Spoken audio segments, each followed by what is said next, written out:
कोलेस्ट्रोमा एक मिसनमर है, यानी कि ना इसमें कोलेस्ट्रॉल प्रेजेंट होता है, ना ही ये हमारे पास ट्यूमर है, बल्कि skin in the wrong place को हम कहते हैं कोलेस्ट्रोमा।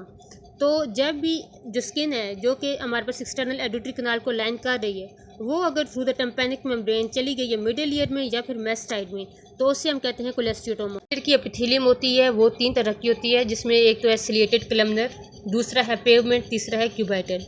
तो जो पहली है सिलिएटेड कलमनर, ये किधर होती है? Anterior inferior part of the middle year. Cubital होती है इन द मिडिल ईयर, ठीक है। और पेवमेंट लाइक एपिथेलियम, पेवमेंट का मतलब ये है कि सिंपल स्क्वैमस एपिथेलियम, यानी कि इसमें फ्लैट सेल्स होंगे जो कि क्लोजली अडहेरेंट होंगे। तो ये होती है एटेक एरिया में, यानी कि ऊपर वाला जो एरिया है ना पार्ट्स फ्लैसिडा, उसमें हमारे पास होती है पेवमेंट लाइक।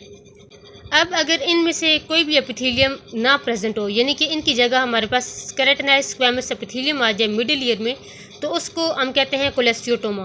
कोलेस्ट्रोमा के कितने पार्ट्स हैं? 3 पार्ट्स हैं। फर्स्ट इज़ द स्ट्रोमा, दूसरे इज़ द मैट्रिक्स, मतलब मैट्रिक्स और स्ट्रोमा। स्ट्रोमा में आ जाता है फाइब्रस टिश्यू और मैट्रिक्स में आ जाता है स्ट्रेटिफाइड स्क्वैमस एपिथेलियम है। Keratin mass, keratin mass central white mass होता है जो कि मैट्रिक्स प्रोड्यूस करता है, यानी कि स्ट्रेटिफाइड स्क्वैमस एपिथेलियम जो है वो प्रोड्यूस करती है केराटिन मैस, और इसी वजह से केराटिन मैस की वजह से इसका सेकंड नेम है केराटोमा या फिर एपिडर्मोसिस। या तो रिट्रैक्शन पॉकेट्स बन गया टेम्पैनिक मेम्ब्रेन में। रिट्रैक्शन पॉकेट्स का क्या मतलब है कि due to the negative pressure in the middle ear, जब भी जो इसकी आउटर लेयर है, इसकी 3 लेयर्स थी ना टेम्पैनिक मेम्ब्रेन की, सबसे जो आउटर लेयर थी वो कौन सी थी? वही जो हमारे पास एक्सटर्नल एडुटरी कनाल की स्किन थी, वो इसकी आउटर लेयर बना रही थी। तो उसकी वो क्या पॉकेट्स की फॉर्म में इनवर्ट चली जाएगी। क्यों इनवर्ट गई है? क्योंकि अंदर नेगेटिव प्रेशर हुआ है। नेगेटिव प्रेशर किस वजह से हुआ है? तो जब यूस्ट्रेशन ट्यूब ब्लॉक हो जाती है ड्यू टू द टेंसिलाइटिस, तो उसके बाद जो प्रेशर होता है मिडिल ईयर में वो नेगेटिव में चला जाता है। तो उसकी वजह से जो इसकी आउटर लेयर है वो in the form of pockets middle ear में जाएगी और फिर वहाँ पर जाकर क्या बना देगी? केराटोमा और कोलेस्ट्रोमा। तो ये पहली वाली जो थ्योरी है ना रिट्रैक्शन पॉकेट्स की, तो ये जिस बंदे ने दी थी उसका नाम था विटमैक, तो इसका दूसरा नाम है विटमैक थ्योरी। दूसरा है basal cell hyperplasia. Basal cell hyperplasia किसने बताया था? र्यूडी थ्योरी। र्यूडी थ्योरी क्या कहती है कि जो जर्मिनल लेयर ऑफ स्किन है, जब इन्फेक्शन होता है तो वो प्रोलिफरेट करती है और वो कौन सी एपिथेलियम बनाती है? Keratinized squamous epithelium. तो केराटिनाइज्ड स्क्वैमस एपिथेलियम यानी कि स्किन, तो उससे हम कहते हैं केराटोमा या फिर कोलेस्ट्रोमा। और उसके बाद है epithelial invasion through the posterior superior perforation, यानी कि जब भी हमारे पास एटिक एरिया में या फिर जो टेम्पैनिक मेम्ब्रेन का जो ऊपर वाला पोस्टीरियर सुपीरियर जो एरिया था पार्ट्स फ्लैसिडा, उसमें परफोरेशन होगी, ठीक है। तो उसके थ्रू जो मेटिस की लाइनिंग है, मेटिस की लाइनिंग क्या है? स्किन है, केराटिनाइज्ड स्क्वैमस एपिथेलियम है, वो उसके थ्रू इन्वेजिनेट कर जाएगी मिडिल ईयर में, और मिडिल ईयर में फिर उसको हम क्या कहेंगे? केराटोमा। तो ये जो मिडिल ईयर में हो गई है, इस थ्योरी का क्या नाम है? हैबरमैन थ्योरी। तो विटमैक भी हो गया, रीड्यूस भी हो गई, हैबरमैन भी हो गया। उसके बाद है सेल्स थ्योरी।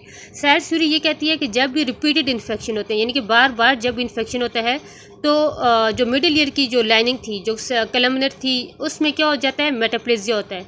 मेटाप्लेजिया की वजह से वो डिफरेंट एपिथेलियम में चेंज हो जाती है। तो कौन सी एपिथेलियम बनेगी? Squamous keratinized epithelium. क्यों बनती है? ताकि ज़्यादा रेजिस्टेंट टू द इन्फेक्शन होती है।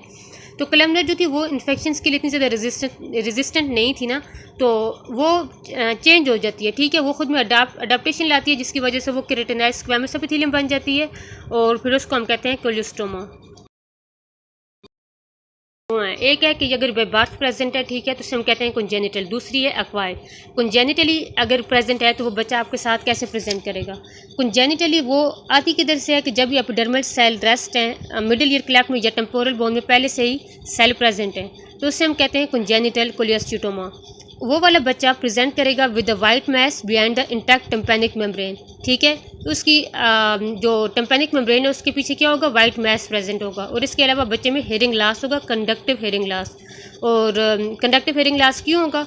क्योंकि जो मिडिल ईयर है और एक्सटर्नल ईयर, ये दोनों इनमें कोई भी प्रॉब्लम हो जाए तो कंडक्शन इनका काम होता है, कंडक्शन, तो इनमें मसला आ गया तो कंडक्टिव हेयरिंग लॉस होगा।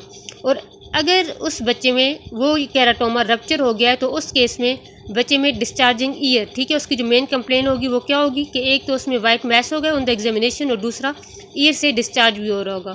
तो ये था कंजेनिटल। दूसरा है एक्वायर्ड। एक्वायर्ड में भी फर्दर 2 टाइप्स आ जाती हैं, एक है प्राइमरी, दूसरा है सेकेंडरी। प्राइमरी का क्या मतलब है कि पहले से जो ईयर की कोई भी डिजीज़ नहीं है, ठीक है, यानी कि इसका ओरिजिन जो हुआ है ना वो न्यू ओरिजिन है, डी नोवो ओरिजिन है, उससे पहले ईयर की कोई डिजीज़ नहीं थी। तो वो कैसे होता है? वही सेल्स थ्योरी जिसमें मेटाप्लेजिया, र्यूडीज थ्योरी और हैबरमैन थ्योरी।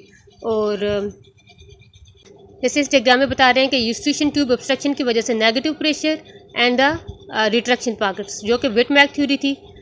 उसके बाद दूसरा क्या है कि जब भी सब क्लिनिकल इन्फेक्शंस होंगे, यानी कि हमें इन्फेक्शन है लेकिन उसके सिम्टम्स नहीं नज़र आ रहे, तो उस केस में या तो सैड्स थ्योरी होगी और या फिर हमारे पास र्यूडिस थ्योरी। इन दोनों में क्या होता है कि जो मिडल ईयर का म्यूकोसा सैड्स में वो चेंज हो जाता है, और दूसरा जो र्यूडिस थ्योरी उसमें क्या होता है कि जो बेजल लेयर है उसमें प्रोलिफरेशन होती है और उसके बाद कोलेस्टियोटोमा बन जाता है। दूसरे में आ जाता है सेकेंडरी पर में क्या आता है कि पहले से ये डिजीज़ है, यानी कि जो टिम्पैनिक मेम्ब्रेन है उसमें पहले से परफोरेशन मौजूद है।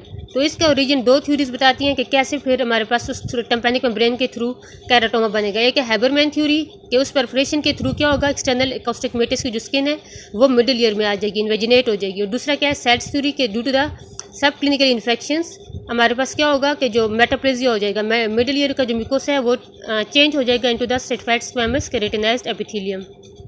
तो ये पहली जो थी मेटाप्लेजिया वाली, ठीक है कि जब इन्फेक्शन होगा तो मेटाप्लेजिया होगा। और दूसरा केस में क्या है कि due to that otitis media perforation हुई है, परफोरेशन की वजह से जो एक्सटर्नल एकोस्टिक मेटिस की एपिथेलियम थी उसने इन्वेजिनेशन की है और हमारे पास सेकेंडरी एक्वायर्ड कोलियोस्टियोटोमा बन गया है। अब एक दफ़ा ये केराटोमा बन गया है तो इसकी वजह से होगा क्या, तो इस केस में जैसे बता रहे हैं कि ये जो मिडिल ईयर में बोन्स हैं, ठीक है, कौन सी बोन्स हैं, मैलियस इनकिस स्टेपिस, उन तीनों को ये डिस्ट्राई करेगा, ठीक है। तो बोन इरोजन काज करवाता है केराटोमा।